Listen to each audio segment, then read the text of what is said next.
Hi, this is Janelle Posey Green, and you're listening to Bohemian Black Girl Podcast on Green Ink Radio.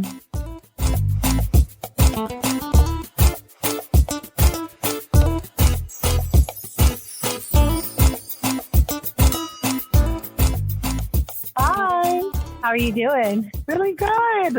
I'm just really excited. I'm good. I was looking forward to talking to you.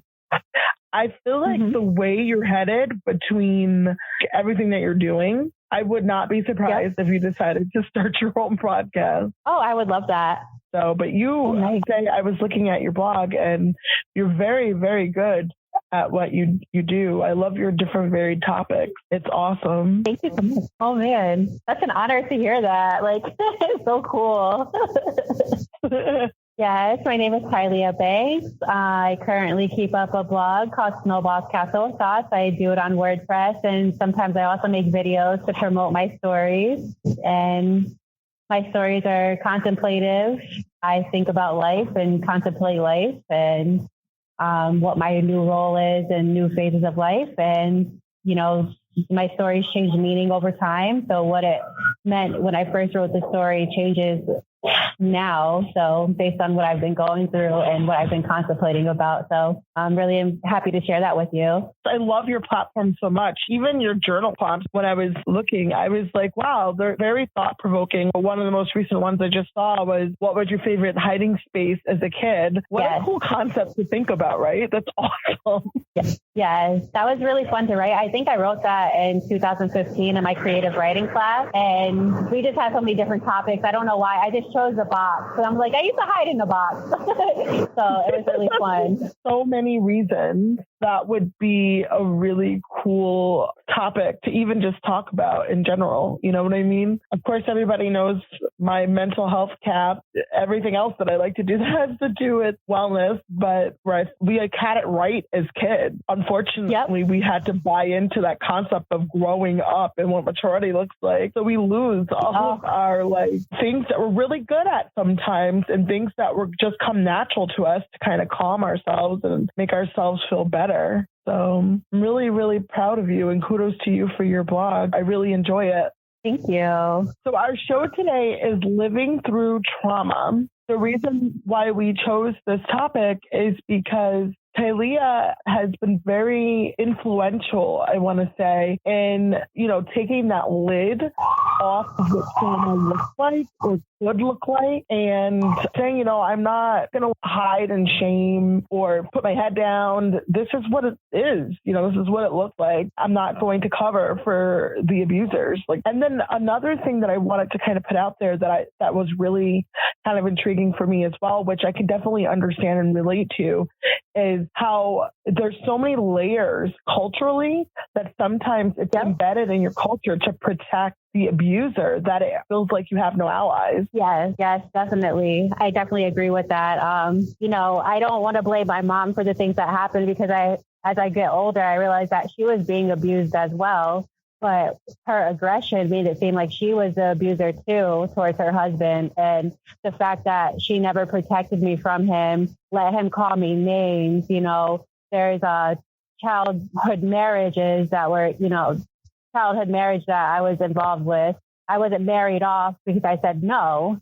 I didn't want to do that. So I didn't really understand why my mom didn't feel like she could take care of me or what that concept was of marrying your child off to an older man. I just always felt like she was trying to get rid of me. Yeah, I always felt like she was trying to get rid of me, that she hated me. And, she wanted me so much to be a family, part of that family. And it's just like, I didn't agree with anything. And I was, very vocal and I talked back a lot. So it was just like, I was causing a lot of strife in their relationship too, between her and her husband, because I didn't want to participate in what they were doing. So it's like, that must have been so hard. Yeah. So, that's taken a lot of forgiveness right now with my mom. And, she still tries to protect me, but it's kind of just like, does she have something else up her sleeve? I can never really trust her. Thank you for being transparent about this and sharing. I mean, I know this isn't the first platform that you've done this, but I feel like you just touched on two really big things, is that forgiveness sometimes that you want to be able to have for the people in your life that are probably still actively in your life, like a parent. Yep. It's a hard, long road. And it may not always look like what you would like it to look like, or what that person would like it to look like. Now, coming into your own as an adult woman, is it easier for you to ask the right questions when you're forming new relationships? Or do you find it harder because like maybe you find like everybody is a suspect, like, what's your alternative motive? I love that you asked that because I do think everybody's a suspect sometimes. Sometimes I'm more trusting with people than others. And it's like, not everybody's a bad person and not everybody has the best intentions at the same time. So I try to operate with the fact that okay, so this is a new person. They don't necessarily know my life, but then I just blurb it out anyways. And I start asking questions in the first conversations, are you trying to sell me? Are you trying to control me? And I think that kind of throws the guys off. Yeah, I have to ask these questions because in my previous relationship, he was definitely grooming me to be a part of whatever he was doing, where he sold women. And yeah, and I didn't really know that. I thought it was really love. And come to find out, I found out what he was doing and I became uncomfortable with it because I'm just like, how am I running from something but getting involved back with it with somebody that claims they love me? Somebody who does this to other women, but says that he's not going to do this to me. So how can I really believe that? And the only way I was able to get away from him and to break that is because he ended up being incarcerated again. I grew up around people like this. Before you called me, I was reading that article and it's just how much can you trust these people who are smiling in your face and have alternative lives?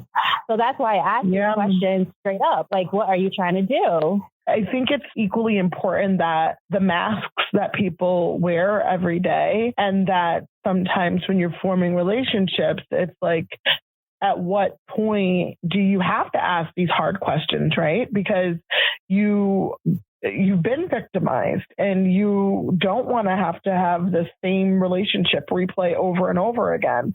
So at some point, you have to kind of pull in ranks and really heal yourself. And I feel like, watching your evolution through social media, you've been doing that. That's kind of part of your blog and part of other things that you've been doing, becoming more self-aware and really starting with yourself as ground zero and healing from within and then going from there. I'm very inspired by your story and your journey. So I hope the listeners are too and can learn a lot from you. Yes, thank you. No, thank you. I wanted to ask about, we just said the blog, but what are some other ways that you've been able to live, and what are some ways that are able to help you function better as time has progressed? Because the one thing I feel like you and I both already get about trauma is you don't forget it, but you have to live through it, and you can't allow it to hold you hostage and take over your whole life, which is very easy to do. Can you tell us a little bit more about what your journey has been like? Yeah, so definitely writing has always been something that I've always done as a child. There were many years where I stopped writing because my journal entries had gotten found and my brother had gotten me in trouble. I was exploring at 12 years old. Yeah, I was exploring at 12 years old with someone that I had a crush on. And I wrote about it in my journal, not really sure how to feel. And when my mom found that out, I got in so much trouble. And I stopped writing because I was like, there's nowhere I can hide myself where I won't get in trouble for my feelings. So many years I didn't write, but it took me to get back into college, to meet friends who gave me journals, to meet teachers that taught me how to free write, just write freely for 20 minutes. Those things coached me back into getting into those things. So definitely writing. My artistic side was painting and sharing my stories. But most important, I would say exercise. I love yoga for the fact that it's been the best system for me to connect my mind and my body together, because it really teaches you how to feel. It teaches you how to work through and work with your emotions.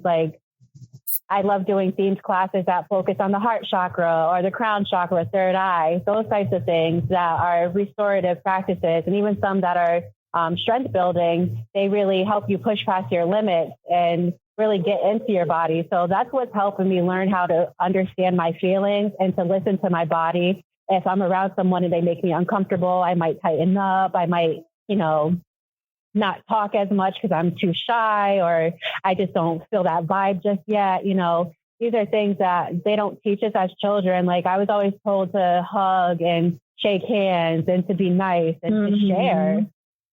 So I'm really developing my own boundaries through exercise. I really believe that exercise is what gets that mind-body connection going.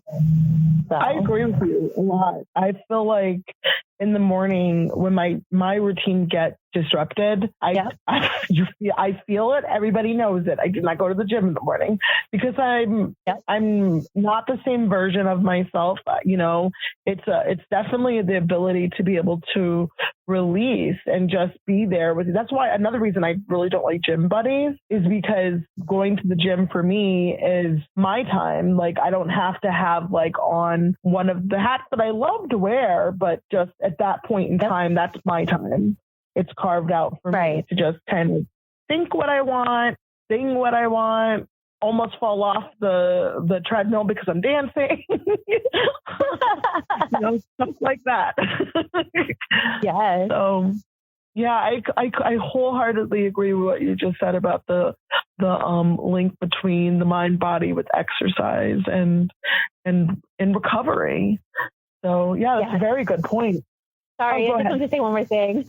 Also, it helps you develop your soul too, working out. I developed my spirituality through yoga. So definitely. That's so it's awesome. it's a whole total body thing. I could so see you being a yoga teacher. You have the personality for it. Thank you.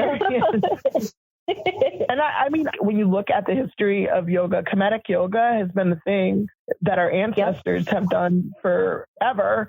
But when it became more popularized in modern times, they left pictures of us out of it. So I think it would be great being able to kind of see other people who look like us and different body type, people outside of the box that they want us to believe fits that yoga box, is able to actually teach yoga. So good for you, Honey Bunch.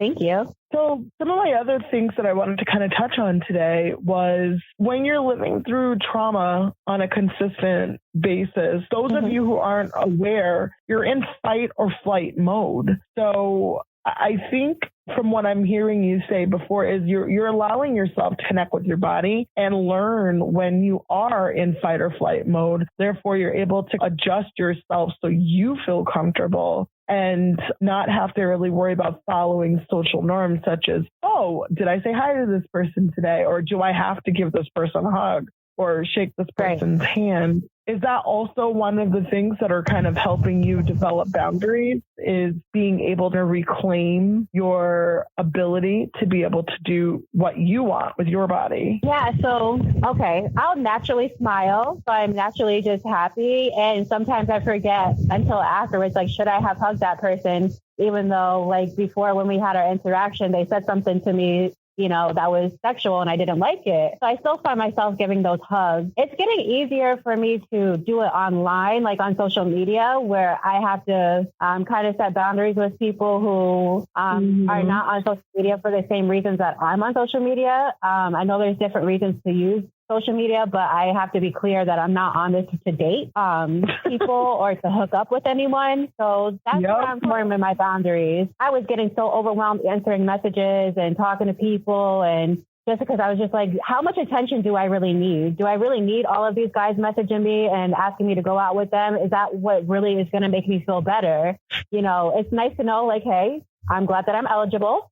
Thank you. But now it's more of just ignoring the messages, and it's getting easier to do that because I just want to focus on people who are doing their art, who are reaching out to, support each other's small businesses, and not just for the dating. So it's easier for me to form boundaries online, and hopefully those boundaries will translate into real life. So I'm still struggling with it.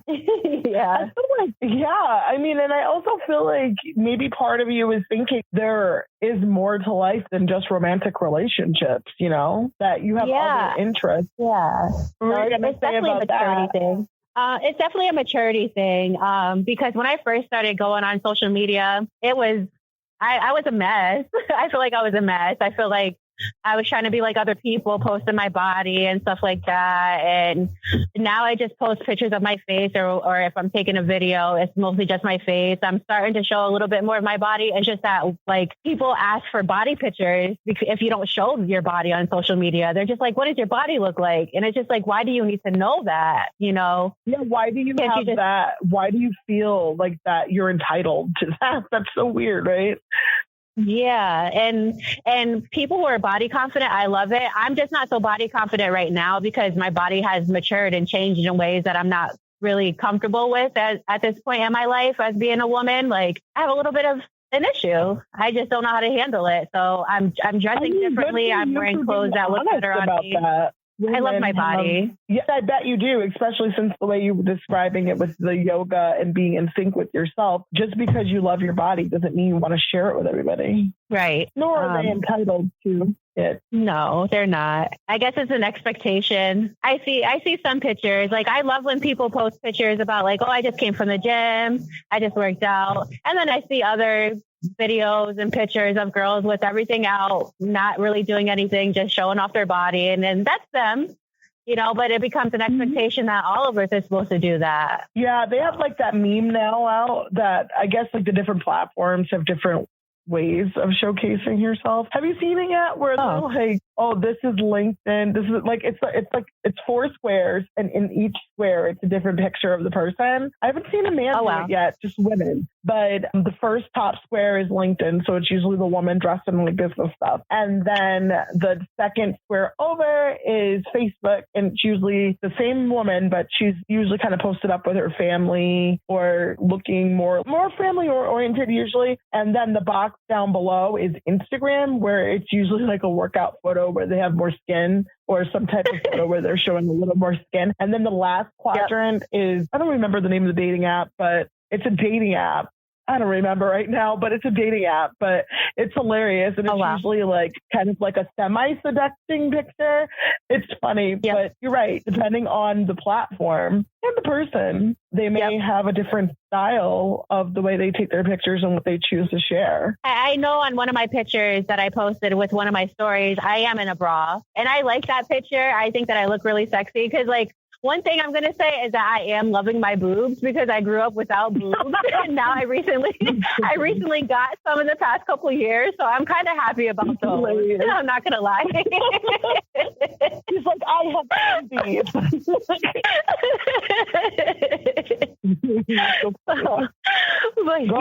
you're preaching to the choir.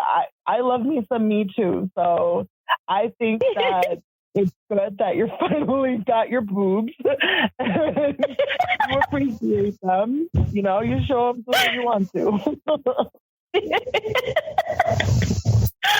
I just had to share that. That's okay.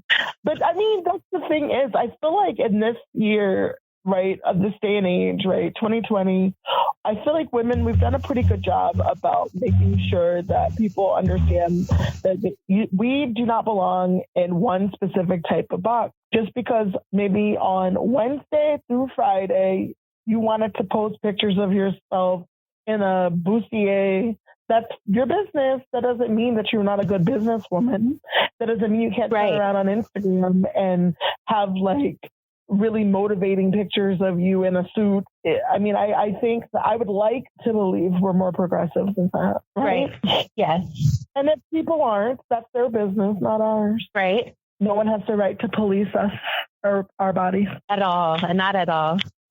Definitely. So is there anything else that you think you would like others to know about living through trauma? Living through trauma. So I would say, you know, when you go through trauma, you kind of re-experience it over and over again. That's what makes it trauma. That's what makes it traumatic and continues to progress to something like PTSD. So what I've learned with my repetitive events is, well, one, I'm not done learning the lesson. So what do I have to take from this? Even though it might hurt, it might be painful, there's still something else to learn for me to help build up this armor. So when it does happen again, I'll get better and better at it. It definitely is a practice. And when you finally come to clarity, you know, you got to kind of think like, well, what am I doing that may be enticing this trauma, may be attracting the same type of people? And that could be a behavior that you might have to change. And you have to be real honest with yourself. You know, I'll be honest, I was smoking weed, which I haven't in a couple of weeks because I figured that connected me to the wrong people and got me hurt so many times. And that is my problem. They say that weed is good for you, but I don't really think it's good for me. It could be good for the next person, but it only made me worse. So, you know, when you finally realize what's triggered you, it's good to really know what your resources are. My resources were when I was in college, talking to the school counselor about some of the things that I was going through, and she connected me to Safe Futures. So I called it being homeless for a little while because I was without a home, but I've been in women's shelters and women's programs for many years of my life since about 2012, up until recently. So I've had to go through some rehab for myself through being addicted to people. So it's really finding out what your behaviors are, what your triggers are, and if there's anything that you can do yourself to fix it. Because for a certain amount of time, yes, people will treat you a certain way because you have to grow up. Like if you're a young child in an abusive home, you kind of have to deal with that, unfortunately, because your parents are your authorities, unless you get taken away by the state. When you get old enough and you put yourself in different environments and experience life, like going to college was the best thing for me. You really have to face yourself and you really have to ask yourself these hard questions and be willing to change those things. Because what's the point? It's going to hurt a little bit to go and be a healthier person, but what's going to hurt more in the long term? So that was beautifully said. Good job. I do want to just kind of give your blog a shout out one more time. People know where they can find you on all the social media handles. Yep. Yeah. I would say, because my website is really long, it's snowballscastle.travel.blog. It's not of thoughts. There's no F in there. So it's just O thoughts. That's just the way WordPress did it. The easiest way to contact me and to get in touch with my social media is to find me on Facebook. It's Tylea Banks, and then parentheses, it says kitty cat. And then you'll be able to get the link to my website, the link to my Instagram. I'm also on Snapchat, on LinkedIn as well. Not so much on LinkedIn, but those other ones. And YouTube, you just Google my name, Tylea Banks. Or you can Google Snowball's Castle and you'll find my videos. And you'll see some of my old vlogs as well that I did when I was in college in my medium performance class. So you'll get to see the very, very beginning of my videos. You get to see your journey. I love it. It's really fun. Thank you. Yeah, I'm very honored that you came on the show today, and I can't wait to see what's next for you. Well, thank you so much. I love this. I can't wait to learn how to do more with technology and get on more platforms. It's your time, girl. All right. Bye. Thank you so much.